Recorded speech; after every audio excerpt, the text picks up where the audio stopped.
जी अस्सलाम वालेकुम dear student. Today we will discuss the unit number 5 of biology class 9 federal board. और इस video के अंदर हम ये कंप्लीट चैप्टर डिस्कस करेंगे और इस चैप्टर के अंदर आने वाले जो इंपॉर्टेंट शार्ट क्वेश्चन हैं, लॉन्ग क्वेश्चन हैं और एमसीक्यूज़ हैं वो भी डिस्कस किए जाएंगे, ताकि वो स्टूडेंट्स जो सेकंड एनुअल की तैयारी कर रहे हैं और वो पूरे चैप्टर को जो है वो जल्दी से और इम्पॉर्टेंट टॉपिक डिस्कस करना चाहते हैं, उनके लिए वीडियो जो है वो इम्पॉर्टेंट है। तो इसलिए इस वीडियो को आपने सब्सक्राइब करना है, शेयर करना है और लाइक करना है।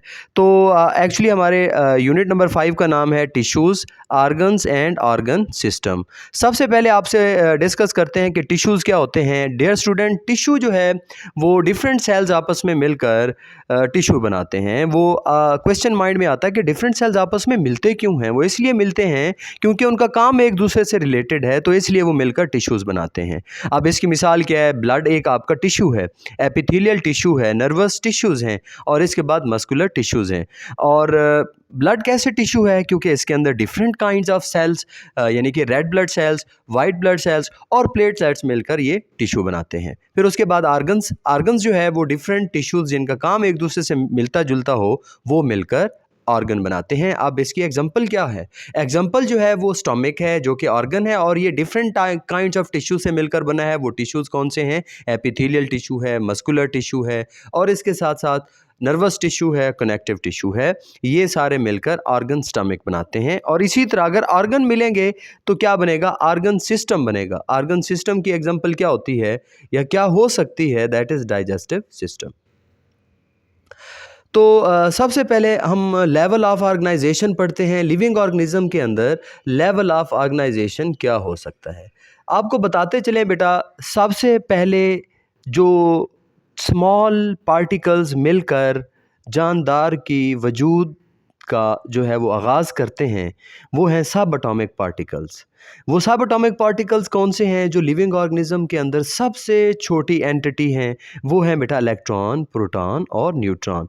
ये इलेक्ट्रॉन, प्रोटॉन और न्यूट्रॉन आपस में ज्वाइन होएंगे तो क्या मिलेगा? एटम बनेगा। और एटम आपको बताते चलें, it is the smallest unit of element. Element क्या होता है? गोल्ड एक एलिमेंट है। आप गोल्ड ले आते हैं, आप सिल्वर ले आते हैं, जो भी आप रिंग वगैरह ले आते हैं गोल्ड की या सिल्वर की, उसके अंदर जो एटम होते हैं वो सेम तरह के होते हैं, वो मिलकर एलिमेंट बनाते हैं। और एलिमेंट का जो स्मॉलेस्ट यूनिट होता है वो क्या होता है? एटम होता है। अब एटम जो है वो आपस में ज्वाइन करते हैं। एटम आपस में ज्वाइन होकर मॉलिक्यूल्स बनाते हैं। वो मॉलिक्यूल्स क्या कहलाते हैं? They are known as biomolecules. अब बायो मॉलिक्यूल्स वो मॉलिक्यूल्स हैं, they are present in the living organism, so is they are known as biomolecules।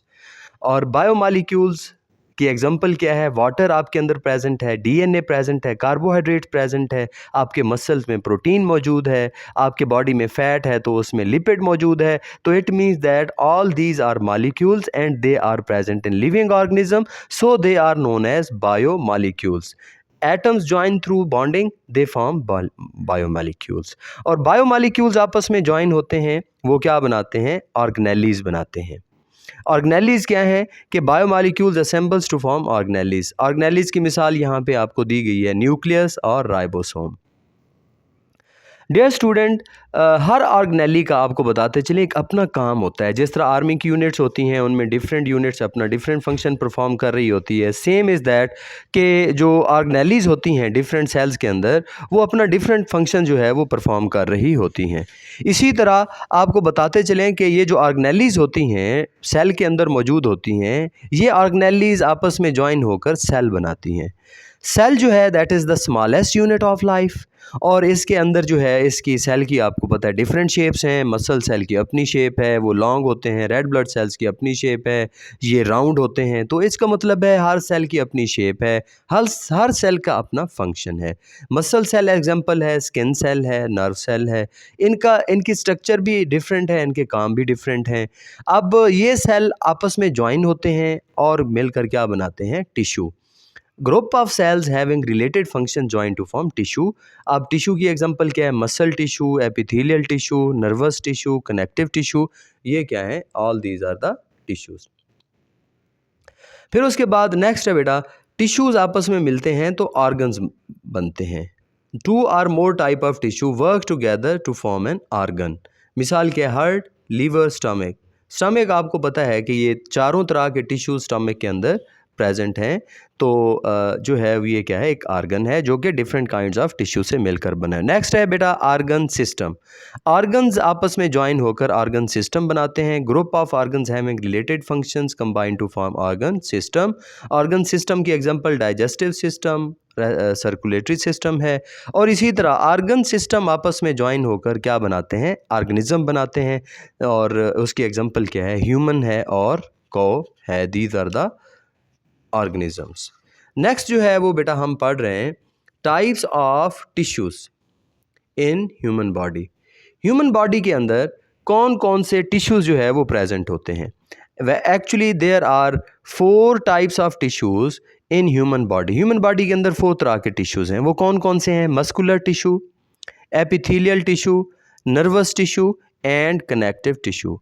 अगर इन टिश्यू आपको अच्छे तरीके से याद ना हो रहा हो तो इनका निमोनिक क्या है, मैन, MEN, मैन, सी। M का मतलब होता है muscular tissue, E for epithelial tissue, N for nervous tissue, C for connective tissue.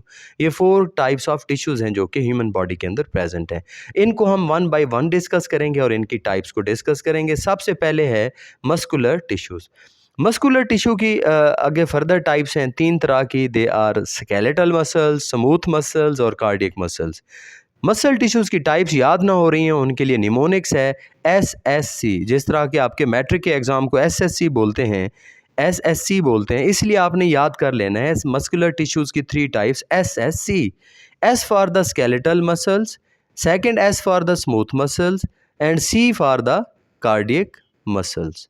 अब हम ये जो मस्कुलर टिश्यूज़ की टाइप्स हैं 3, इनके हम फीचर्स पढ़ेंगे और इनकी हिस्टोलॉजी पढ़ेंगे। आइए सबसे पहले बेटा डिस्कस करते हैं किसको बेटा, स्केलेटल मसल्स को। जो स्केलेटल मसल्स होते हैं बेटा ये मल्टी न्यूक्लिएटेड होते हैं।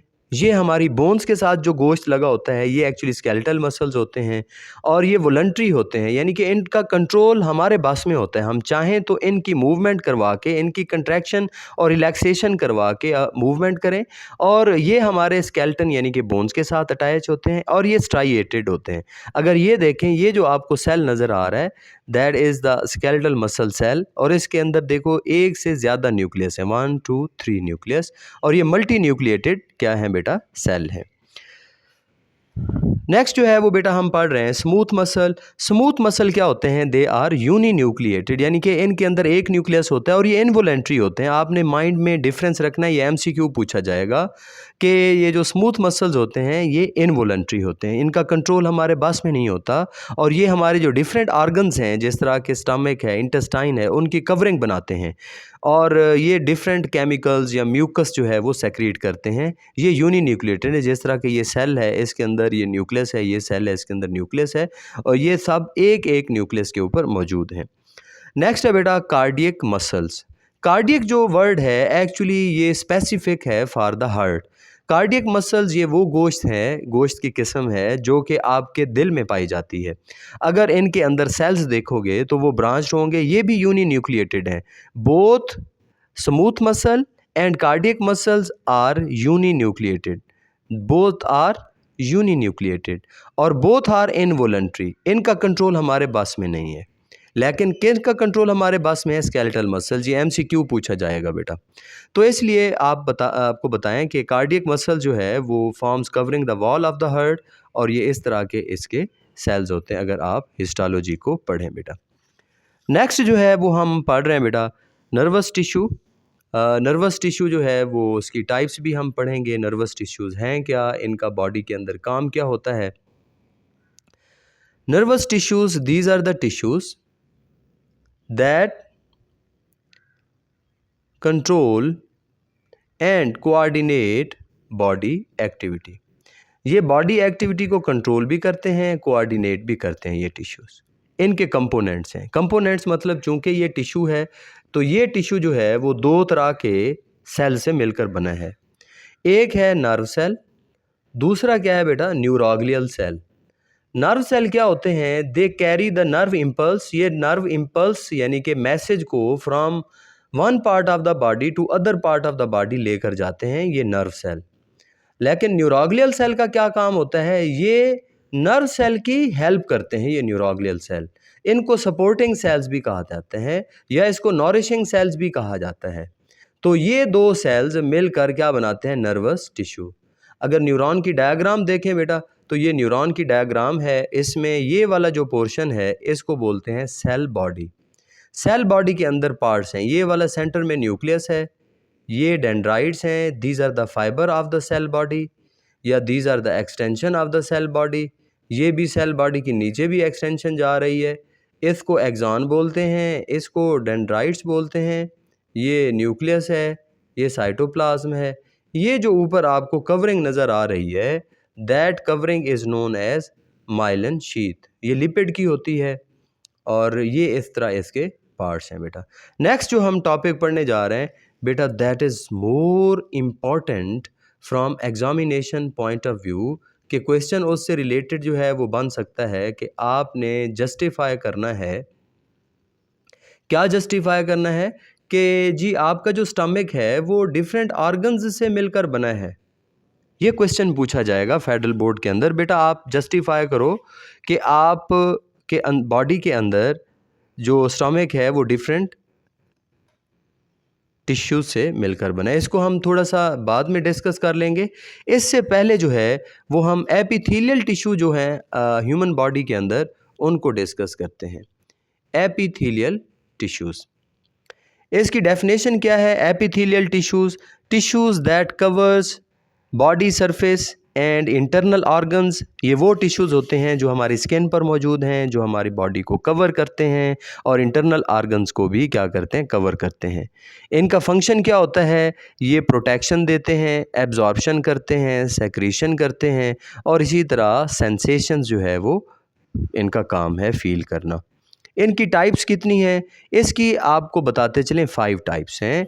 One is known as squamous epithelium, other is cuboidal, columnar, ciliated columnar and glandular epithelial tissues. सबसे पहले हम पढ़ेंगे स्क्वैमस एपिथेलियम। ये आपको बताते चलें फ्लैट सेल्स होते हैं, सिंगल लेयर ऑफ सेल होती है और ये लंग्स और ब्लड वेसल्स में मौजूद होते हैं। अगर आप इस डायग्राम को देखें, ये जो सेल हैं ये फ्लैट सेल्स हैं, ये फ्लैट सेल्स हैं। ये भी क्या है? फ्लैट सेल है। नीचे जो ये आपको नज़र आ रहा है ये बेसमेंट मेम्ब्रेन है। बेस मेम्ब्रेन के ऊपर फ्लैट सेल्स हैं और ये single layer of the cell है, that is named as squamous epithelium और इसकी लोकेशन हमारे लंग्स में और हमारी ब्लड वेसल्स में होती है। नेक्स्ट है क्यूबाइडल एपिथेलियम। ये क्यूब शेप होते हैं, जिस तरह के नाम से ज़ाहिर है क्यूबाइडल, तो ये किस तरह के होंगे? क्यूब शेप होंगे। और ये भी क्या होते हैं बेटा? They are also single layer of the cell. अगर हम इसकी लोकेशन देखें तो ये लोकेशन इसकी कहाँ पे है? किडनी ट्यूब्यूल्स के अंदर है। इसकी डायग्राम देखें तो ये देखें, ये जो है आपकी बेसमेंट मेम्ब्रेन है, ये ऊपर क्यूब शेप सेल्स हैं और ये क्या है? Single layer of the cell है। तो this is known as cuboidal epithelium. Columnar epithelium, ऐसे सेल्स की लेयर है जो भी सिंगल है, लेकिन इसके जो सेल होते हैं वो कॉलम की तरह होते हैं। ये देखें, लंबे कॉलम की तरह इसके सेल्स हैं। तो ये नीचे क्या है? बेसमेंट मेम्ब्रेन है। ये क्या है? कॉलमनर सेल्स हैं। तो कॉलम शेप के सेल्स हैं। ये लाइनिंग ऑफ द इंटेस्टाइन, हमारी इंटेस्टाइन की लाइनिंग्स में मौजूद होते हैं। और नेक्स्ट जो है वो हम पढ़ रहे हैं सिलिएटेड कॉलमनर। सिलिएटेड कॉलमनर जो हैं सेल्स हैं, ये हैं कॉलमनर, मतलब कि कॉलम की तरह के हैं, लेकिन इनके सरफेस के ऊपर क्या है? सीलिया है, हेयर लाइक स्ट्रक्चर है, तो इसलिए इनको बोलते हैं सिलिएटेड कॉलमनर। तो ये भी कॉलम शेप्ड होते हैं, लेकिन इसके ऊपर विद शॉर्ट हेयर्स होते हैं ऑन द टॉप। ये हमारे रेस्पिरेटरी ट्रैक के अंदर मौजूद होते हैं। तो ये था बेटा इसकी एपिथेलियल सेल टिश्यूज़ जो थे उनकी डिफरेंट जो है वो टाइप्स। नेक्स्ट जो है वो हम पढ़ेंगे कनेक्टिव टिश्यू बेटा।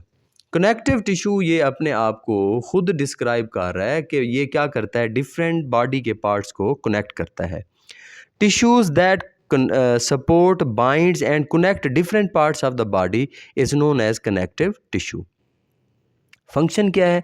ये बॉडी के डिफरेंट आर्गन को आपस में कनेक्ट करके स्ट्रेंथन करता है, उनको सपोर्ट देता है और डिफरेंट चीज़ें ट्रांसपोर्ट भी करता है और उनकी स्टोरेज भी करता है।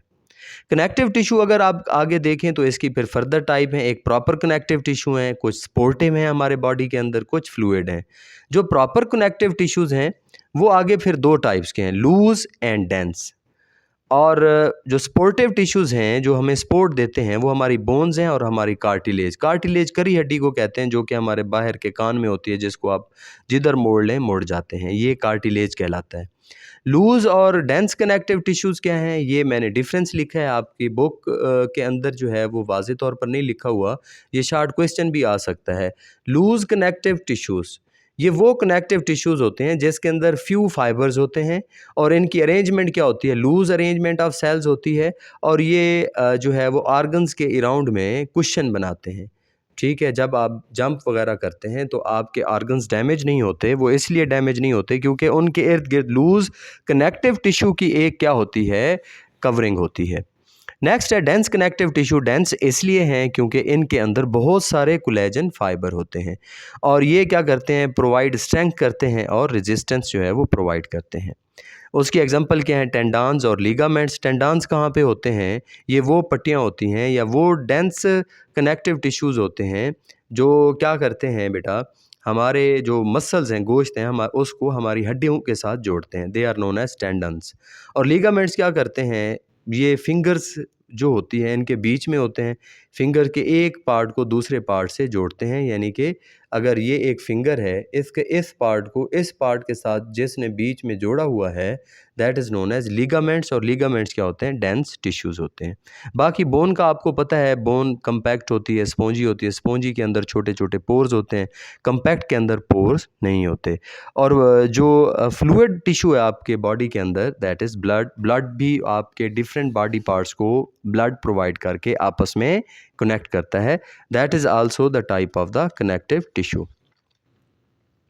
फिर उसके बाद नेक्स्ट जो है बेटा हम आपसे डिस्कस करते हैं कि अगले जो टॉपिक है वो है homeostatic response in temperature regulation.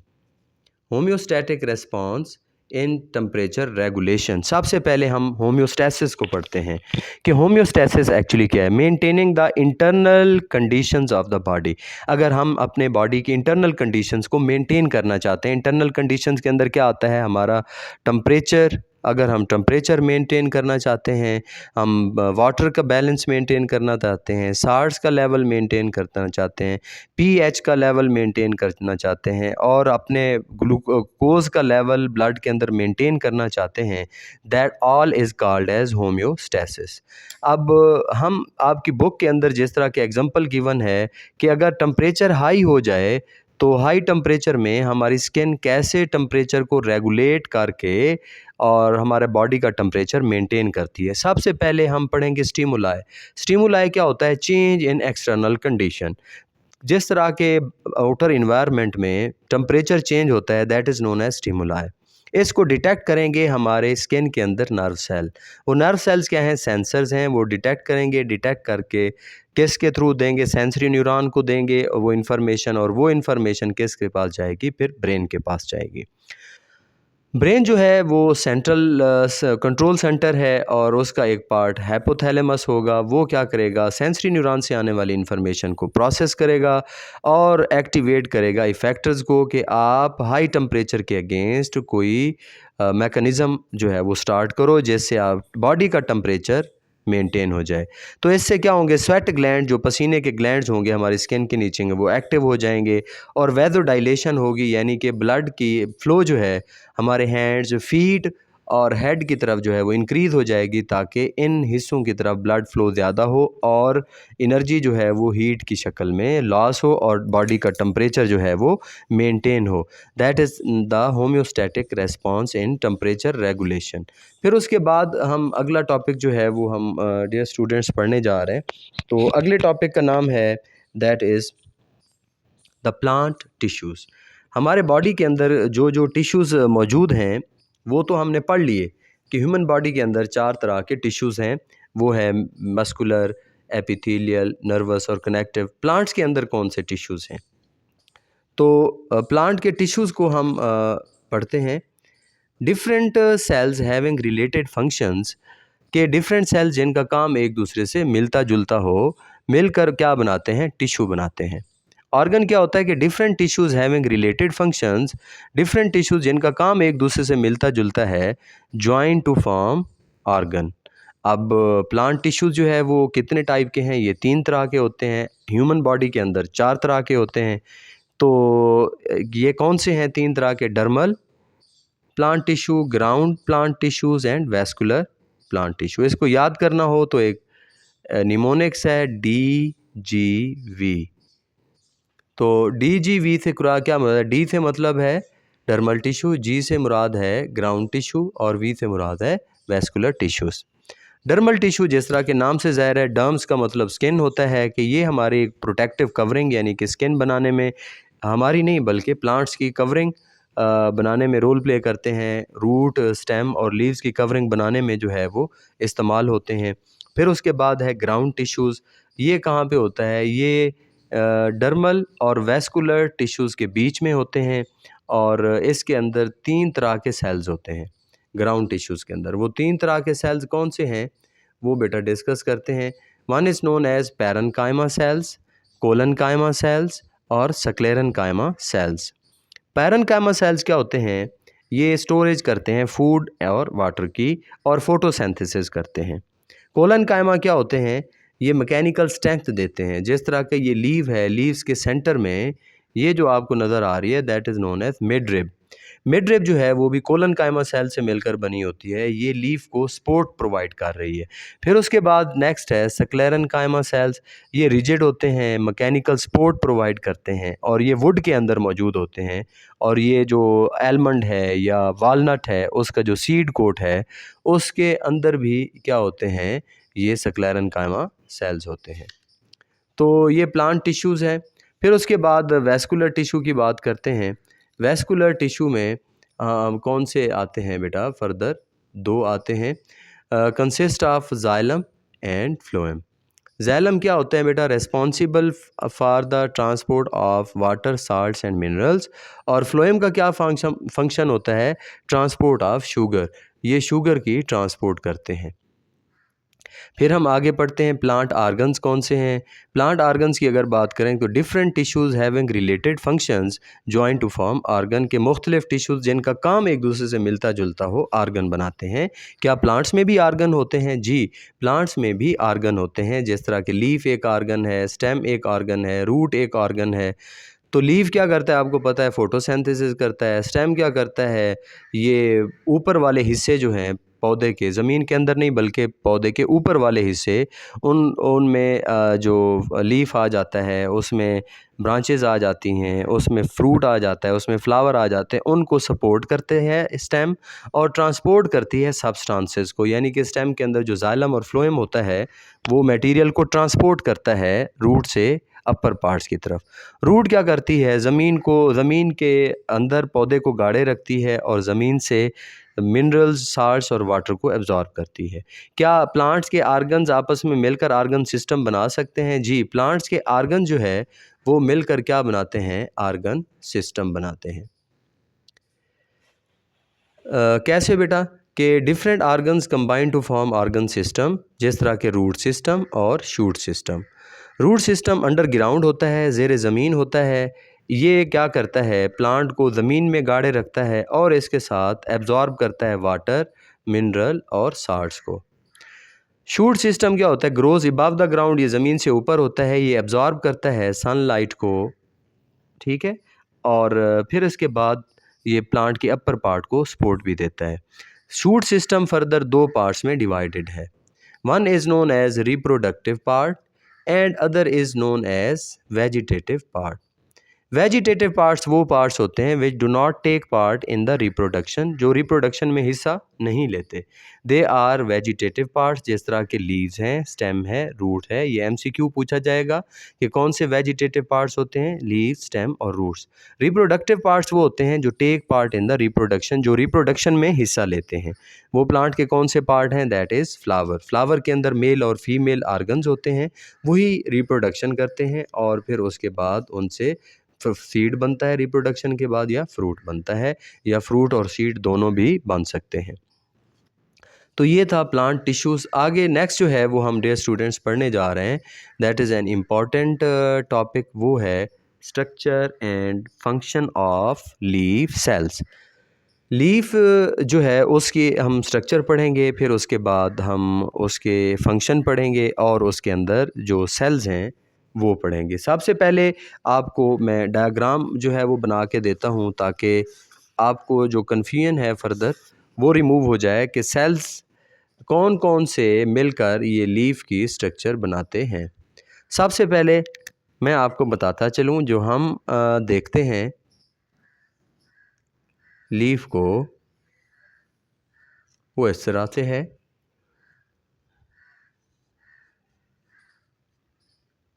वो इस तरह से है, लेकिन अगर आप इसको कट करके देखें, जो माइक्रोस्कोप हमें लीफ की स्ट्रक्चर दिखाती है वो किस तरह की है।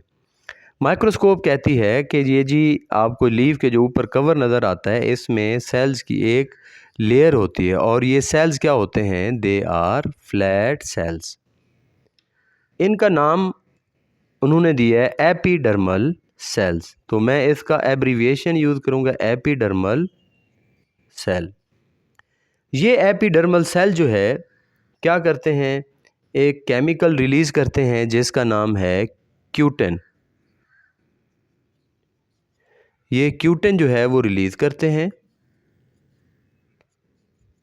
क्यूटिन जो है एक प्रोटेक्टिव कवरिंग बनाती है। क्या बना देती है बेटा, एक प्रोटेक्टिव कवरिंग जो पानी के लाश से पत्ते को बचाती है। That protective covering is named as cuticle. Cuticle जिस केमिकल से मिलकर बना है that is known as cutin.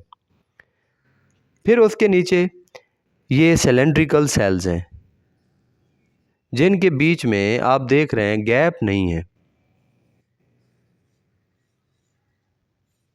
अगर है तो बहुत कम है। These cylindrical cells are known as mesophyll cell. लेकिन मीज़ोफिल सेल के आगे फर्दर दो टाइप्स हैं।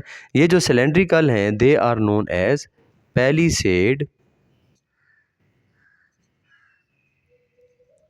Mesophyll cell, palisade mesophyll cell. फिर इसके नीचे स्पॉन्जी मीज़ोफिल सेल्स होते हैं।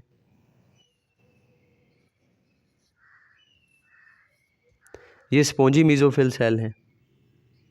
स्पॉन्जी मीज़ोफिल सेल्स के अंदर क्लोरोप्लास्ट जो है वो कम होते हैं, लेकिन जो पैलिसेड मीज़ोफिल सेल्स हैं इनके अंदर क्लोरोप्लास्ट की मिकदार क्या होती है, या तादाद जो है वो क्या होती है, ज़्यादा होती है। ज़्यादा होती है, क्लोरोप्लास्ट ज़्यादा होते हैं, तो इसलिए ये जो पैलिसेड मीज़ोफिल सेल हैं ये फ़ोटोसिंथेसिस में रोल प्ले करते हैं और लाइट को एब्ज़ॉर्ब करने में इनका रोल होता है। ये जो आपको सेल नज़र आ रहे हैं they are known as spongy mesophyll cell. इनको हम बोलते हैं they are known as spongy mesophyll cell. Spongy इसलिए कहते हैं क्योंकि इसमें एयर स्पेसेस जो है वो मौजूद होती हैं, ये एयर स्पेसेस हैं। अब यहाँ पे क्या होता है, स्पॉन्जी मीज़ोफिल्स एयर स्पेसेस होने की वजह से यहाँ पे गैसियस एक्सचेंज होता है। CO2 जो है वो यहाँ पे इंटर होती है और ऑक्सीजन यहाँ से लीव करती है। यहाँ पे CO2 और ऑक्सीजन का गैसियस एक्सचेंज होता है। फिर उसके बाद नेक्स्ट जो है अगर आपको बताएं बेटा, तो स्पॉन्जी मीज़ोफिल सेल के बाद नेक्स्ट साथ साथ कुछ फ्लोएम सेल्स भी होते हैं और कुछ जो है वो जाइलम सेल्स भी होते हैं। अगर हम यहाँ पे ड्रा करें, ये सेल्स का एक बंडल बनाए हुए हैं, दे आर नोन एज, इसको हम क्या बोलेंगे, फ्लोएम। ये फ्लोएम क्या करेगा, जो लीफ जिसने अपनी खुराक तैयार की है ग्लूकोज या सक्रोज, ये फ्लोएम क्या करेगा, यहाँ से पत्ते से ट्रांसपोर्ट करके स्टेम में ले आएगा बेटा। फिर उसके बाद नीचे अगर देखें तो नीचे फिर एक एपिडर्मल लोअर एपिडर्मस की लेयर है, उसमें भी ये फ्लैट सेल्स होते हैं, लेकिन उनके बीच में गैप होता है, उन गैप वाली जगह पे दूसरे सेल्स होते हैं, they are known as guard sales.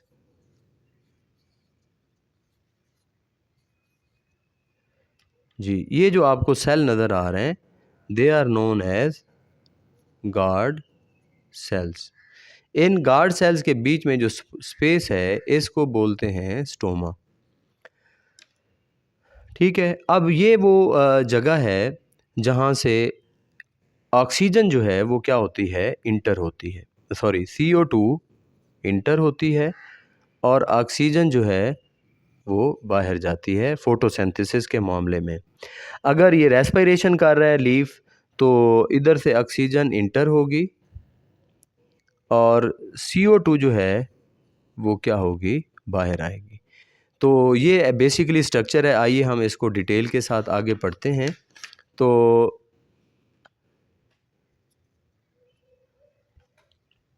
ये जो लीफ है इज़ एन ऑर्गन, ये एक ऑर्गन है मेड अप ऑफ टिश्यूज़, जो कि टिश्यूज़ से मिलकर बनता है। Tissues are made up of cells, और टिश्यूज़ किससे मिलकर बनते हैं, सेल से मिलकर बनते हैं। Leaf has variety of functions, leaf के पास एक से ज़्यादा काम होते हैं लीफ के, और ये एक से ज़्यादा सेल से मिलकर बना हुआ है। ये MCQ बन सकता है कि leaf develop at the node of stem, ये स्टेम है, स्टेम की जो ये जगह है that is known as node. इसके ऊपर क्या बनता है बेटा, लीफ डिवेल्प होता है। अब फंक्शंस क्या हैं बेटा, फंक्शंस हैं फोटोसिंथेसिस करवाना लीफ का, और रेस्पिरेशन करवाना। फोटोसिंथेसिस और रेस्पिरेशन एक दूसरे के उलट हैं। फोटोसिंथेसिस में फूड की प्रेपरेशन होती है, रेस्पिरेशन में फूड जो है वो ब्रेक होती है। ट्रांसपायरेशन काम है लीफ का। ट्रांसपायरेशन का मतलब क्या है कि पत्ते की सतह से पानी बुखारात बनकर उड़ जाता है, ये ट्रांसपायरेशन कहलाता है। ये भी लीफ के थ्रू होती है। फूड की ट्रांसपोर्ट, अगर लीफ फोटोसिंथेसिस के ज़रिए फूड तैयार कर रहा है, यानी कि ग्लूकोज तैयार कर रहा है, उसकी ट्रांसपोर्ट प्लांट के दूसरे पार्ट्स को भी होनी है, तो वो भी लीफ के थ्रू होती है। गैसियस एक्सचेंज, यानी कि लीफ के अंदर अगर कोई गैस आती है, CO2 इंटर होती है, ऑक्सीजन जो है वो बाहर निकलती है, तो ये भी किसके थ्रू होता है, that is occur through the leaf. तो इसका मतलब है that has variety of functions. और वैरायटी ऑफ सेल्स के बारे में पढ़ते हैं कि सेल्स के पास वैरायटी ऑफ सेल्स होती है। वो कौन से सेल्स हैं, एपिडर्मल सेल है, गॉड सेल है, मीज़ोफिल सेल हैं, जाइलम सेल हैं और फ्लोएम सेल्स हैं। सबसे पहले जो है वो हम बात करते हैं एपिडर्मल सेल्स की। Epidermal cell that is a single compact layer of the cell, ये एक सिंगल और compact layer of the cell है। जिस तरह के हम डायग्राम में भी डिस्कस कर रहे थे कि ये जो single layer of the cell आपको नज़र आ रही है जिसमें फ्लैट सेल हैं, that is known as epidermal layer of the cell. ये आउटर कवरिंग बनाती है और इट सेक्रीट्स अ केमिकल, ये केमिकल सेक्रीट करती है that is named as cutin, और वो क्या बनाता है, एक क्यूटिकल बनाता है। नेक्स्ट है एपिडर्मल सेल, जो है ये अपर उस पर भी मौजूद होता है, लीफ के सरफेस के ऊपर भी मौजूद होता है यहाँ पे, और लीफ के नीचे भी मौजूद होते हैं, that is known as lower epidermis, ऊपर वाली सतह पे अपर एपिडर्मस। नेक्स्ट जो है बेटा वो हम पढ़ने जा रहे हैं, that is the functions of epidermal cell. Epidermal cells के फंक्शंस क्या हैं, ये प्रोटेक्ट करती है इंटरनल टिश्यूज़ को और प्रिवेंट करती है लॉस ऑफ वाटर से। लोअर एपिडर्मस जो है उसके अंदर स्टोमेटा होते हैं, वो गैसियस एक्सचेंज कराते हैं। अगर ये देखें बेटा आउटर जो है वो ये कवरिंग ना हो, तो ये आउटर कवरिंग जो अपर एपिडर्मस लेयर कहते हैं, वो इंटरनल चीज़ें जो है वो प्रोटेक्ट ना हो। ये अगर लोअर एपिडर्मस ना हो तो इसमें स्टोमेटा होते हैं, तो गैसियस एक्सचेंज ना हो, तो इसका मतलब ये है कि ये क्या करती है, protect internal tissues, prevent loss of water, और लोअर एपिडर्मिस में स्टोमेटा होते हैं जो कि गैसियस एक्सचेंज कराते हैं। फिर उसके बाद नेक्स्ट जो है वो हम पढ़ रहे हैं लीफ के अंदर, और दूसरे जो सेल्स हैं they are known as guard cells. Guard cells कहाँ पे होते हैं, they are lower epidermal cells, lower epidermis के ऊपर मौजूद होते हैं लीफ की, और इसके अंदर क्लोरोप्लास्ट होते हैं, और क्लोरोप्लास्ट फोटोसिंथेसिस परफॉर्म करते हैं। और फिर उसके बाद इनमें इनके ओपनिंग में गार्ड सेल्स की ओपनिंग के बीच में क्या होते हैं, सुराख होता है, दैट्स नोन एज स्टोमेटा। और ये गार्ड सेल्स एक्चुअली करते क्या हैं, opening and closing of stomata. Stomata क्या है, stomata are the sites of gaseous exchange. यहाँ पे गैसियस एक्सचेंज होता है, यानी कि CO2 इंटर होती है, ऑक्सीजन बाहर आती है, और ये स्टोमेटा के जरिए ट्रांसपायरेशन होती है, यानी कि लॉस ऑफ वाटर होता है, वो भी स्टोमेटा से के थ्रू होता है। नेक्स्ट जो सेल्स हैं बेटा, they are mesophyll cell perform photosynthesis. ये MCQ बन सकता है कि लीफ के अंदर फोटोसिंथेसिस कौन परफॉर्म करता है, that is mesophyll cell. Mesophyll cell के अंदर क्लोरोप्लास्ट होते हैं। इसके दो टाइप्स हैं मीजोफिल सेल की, one is palisade mesophyll cell and other is spongy mesophyll cell. इसके बीच में डिफरेंस क्या है, पैलिसेड मीजोफिल सेल में और स्पॉन्जी मीजोफिल सेल में, ये फेडरल बोर्ड में क्वेश्चन पूछा जा सकता है। पैलिसेड मीजोफिल सेल जो है ये बिलो द अपर एपिडर्मस के नीचे होते हैं। इसके अंदर लेस एयर स्पेसेस होती हैं। ये side for the light absorption, इसमें लाइट एब्जॉर्प्शन होती है। ये सिलेंड्रिकल सेल्स होते हैं। इसमें मोर नंबर ऑफ क्लोरोप्लास्ट होते हैं। और जो दूसरे स्पॉन्जी मीजोफिल सेल हैं, ये क्या होते हैं, below the palisade mesophyll cell होते हैं। इनके अंदर जो है वो एयर स्पेसेस ज़्यादा होती हैं। इसकी वजह से यहाँ पे एयर स्पेसेस में गैसेस आई हुई होती हैं, CO2 और O2, वहाँ पे गैसेस एक्सचेंज होता है, या CO2 और O2 की एब्जॉर्प्शन होती है, और यहाँ पे गैसेस का डिफ्यूजन भी होता है, और इसके अंदर लेस नंबर ऑफ क्या होते हैं, क्लोरोप्लास्ट होते हैं।